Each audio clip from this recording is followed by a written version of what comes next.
Hello दोस्तों, CTET science विज्ञान का मेरा पहला वीडियो है। इस फर्स्ट वीडियो में देखेंगे एमसीक्यू क्वेश्चन। पहला क्वेश्चन है, निम्न में से किसकी सहायता से स्तनियों की त्वचा में विटामिन डी का संश्लेषण होता है?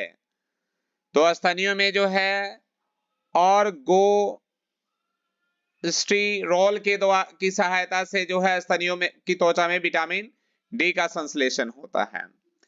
बेरी नामक रोग होता है कमी के कारण, यानी किसकी कमी के कारण? तो थायराइड की कमी के कारण बेरी रोग होता है। आगे बढ़ते हैं, क्वेश्चन नंबर 3, विटामिन भोजन के आवश्यक भाग है तथा कोशिका उपापचय में भाग लेते हैं क्योंकि ये अनेक एंजाइमों के भाग है। ये सहकारक की भांति कार्य करते हैं। ये अधिकांश विटामिन शरीर में संश्लेषित नहीं हो सकते हैं। उपर्युक्त सभी, यानी तीनों ऑप्शन सही है। आगे बढ़ते हैं, क्वेश्चन नंबर 4, प्रोटीन का प्रयोग होता है। तो प्रोटीन का प्रयोग जो होता है वृद्धि में होता है और टूटे फूटे शरीर की मरम्मत में होता है, यानी ऑप्शन नंबर डी, बी तथा सी दोनों होगा। आगे बढ़ते हैं, एंजाइम क्रिया के समय एलोरिस्टिक स्पंदन होता है, किसमें होता है? तो ऑप्शन नंबर ए, अंतिम उत्पाद के एकत्र हो जाने के कारण। आगे बढ़ते हैं, क्वेश्चन नंबर 6, एंजाइम के प्रोटीन भाग से जुड़ा अप्रोटीन भाग होता है, इसे क्या कहते हैं? तो कोएंजाइम कहते हैं, यानी ऑप्शन नंबर बी सही है। फिर क्वेश्चन नंबर 7 पर जाते हैं, एंजाइम विटामिन तथा हार्मोनों को जैव रसायनों की एक श्रेणी में वर्गीकृत किया जा सकता है क्योंकि ये सभी उपापचय को नियंत्रित करते हैं, यानी कि option number C is right. Glucose वसा में बदला जाता है, तो ग्लूकोज जो है वसा में बदला जाता है, ऑप्शन नंबर बी। यकृत को फालतू लाइकोजन के संचय से बचाने के लिए।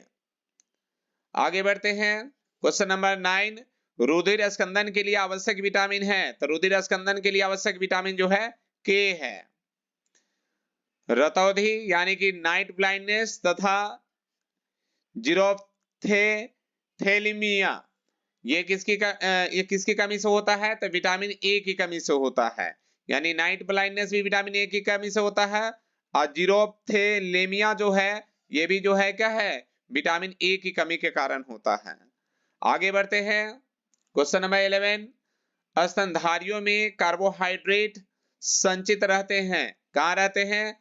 तो यकृत में तथा पेशियों में ग्लाइकोजन में। आगे बढ़ते हैं, क्वेश्चन नंबर 12, निम्न में से मोनोसैकेराइड है, किसमें है? तो फ्रक्टोज में है। आगे बढ़ते हैं, कार्बनिक पदार्थ की मात्रा का जंतु शरीर में घटता क्रम है, तो ये क्या है? सबसे पहले प्रोटीन है, कार्बोहाइड्रेट है, वसा है, न्यूक्लिक अम्ल है, इस तरह से घटते क्रम में है।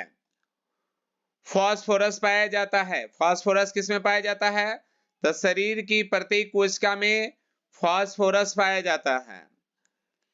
लंबे समय तक मनुष्य के भोजन में थायमीन की कमी उत्पन्न करती है, तो क्या उत्पन्न करती है? तो तंत्रिका तंत्र एवं पेशियों की दुर्बलता को। आगे बढ़ते हैं, क्वेश्चन नंबर 16, ज्यादा समय तक संग्रहित करने से कौन सा विटामिन नष्ट हो जाता है? तो विटामिन सी जो है लंबे समय तक संग्रहित नहीं रहते हैं। ये क्वेश्चन नंबर 17 की बात करते हैं, निम्न में से कौन सा कार्बोहाइड्रेट है? तो ग्लिसरॉल्डिहाइड, ये क्या? ऑप्शन नंबर ए जो है ये क्या है? कार्बोहाइड्रेट है। आयोडीन के स्टार्च से क्रिया करने के बाद बना यौगिक होता है, कैसा होता है?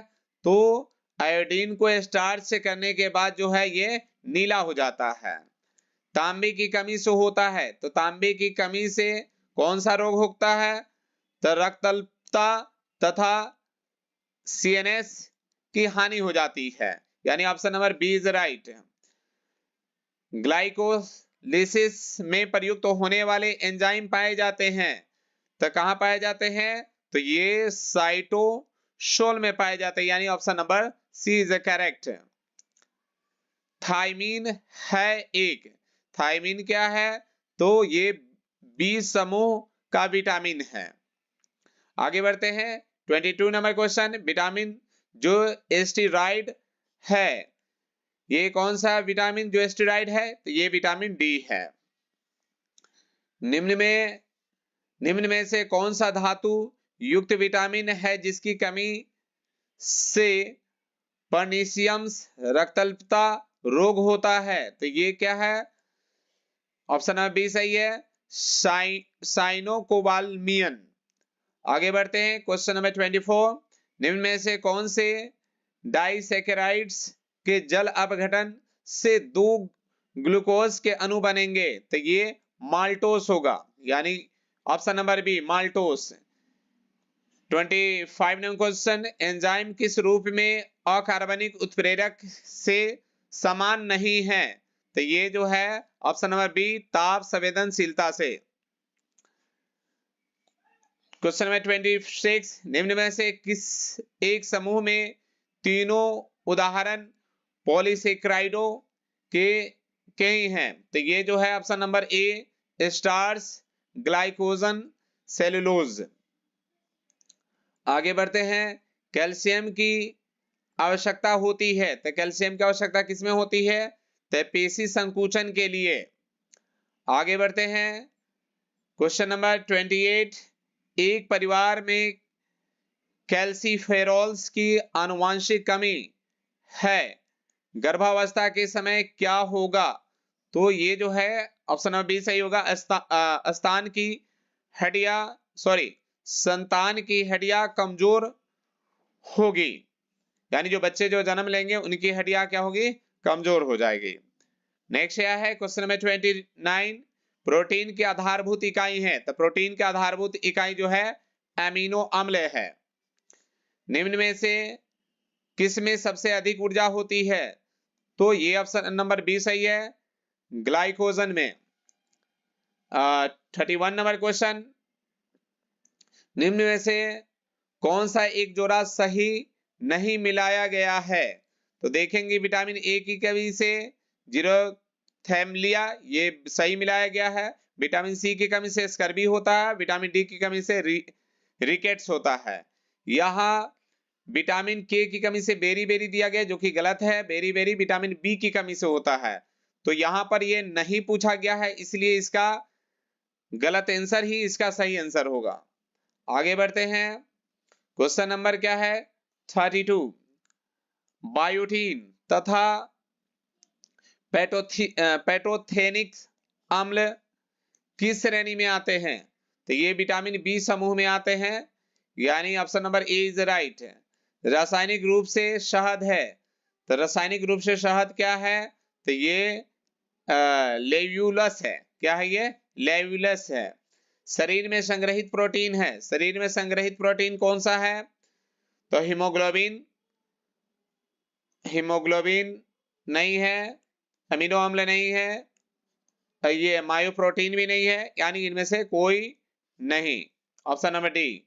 इनमें से कौन सा डाइसेकेराइड है? तो डाइसेकेराइड जो इसमें से जो है ऑप्शन नंबर बी माल्टोस है। आगे बढ़ते हैं क्वेश्चन नंबर 36 की बात करते हैं। ऐसा विटामिन जिसका निर्माण त्वचा द्वारा होता है, वो कौन सा विटामिन है? तो विटामिन डी है। देखते हैं कि ये क्या है। सूर्य की रोशनी, सुबह सुबह सूर्य की प्रकाश से हमें विटामिन डी मिलता है, तो ये असल में क्या है? स्किन के द्वारा यानी त्वचा के द्वारा हमें प्राप्त होती है। लौह किसका घटक है? तो लौह जो है हीमोग्लोबिन का घटक है, सही है। केटालेज का घटक ये भी सही है, साइटोक्रोम का घटक ये भी सही है, यानी कि उपयुक्त सभी, यानी कि option number D is a right. 38 number question. Starch तथा सेल्यूलोज निम्न में से किसकी इकाई की यौगिक है? तो ये जो है सरल शर्करा का यौगिक है, सरल शर्करा का यौगिक है। निम्न में से वसा विलीय विटामिन है, तो वसा विलीय विटामिन कौन सा है? तो टोकोफेरॉल है। ये क्या है? टोकोफेरॉल है। क्वेश्चन नंबर 14, लंबे समय तक विटामिन डी की कमी से होता है। तो लंबे समय तक विटामिन डी की कमी से कौन सा रोग होता है? तो ये क्या है? ऑस्टियोमलेशिया होता है। ऑस्टियोमलेशिया होता है। तो इसी के साथ मेरा ये साइंस का फर्स्ट वीडियो में 40 क्वेश्चन ही रखा गया है और इसी के साथ ये वीडियो कंप्लीट हुआ। अब आगे जो है फिर हम लोग आगे नेक्स्ट वीडियो में मिलेंगे। आप लोग जो है लाइक शेयर सब्सक्राइब कीजिए जिससे हमें मोटिवेशन मिले और आपके लिए जो है फिर आगे जो है नई वीडियो हम लेकर आए। तो आज के लिए आप सभी को इस पूरे वीडियो देखने के लिए थैंक्स।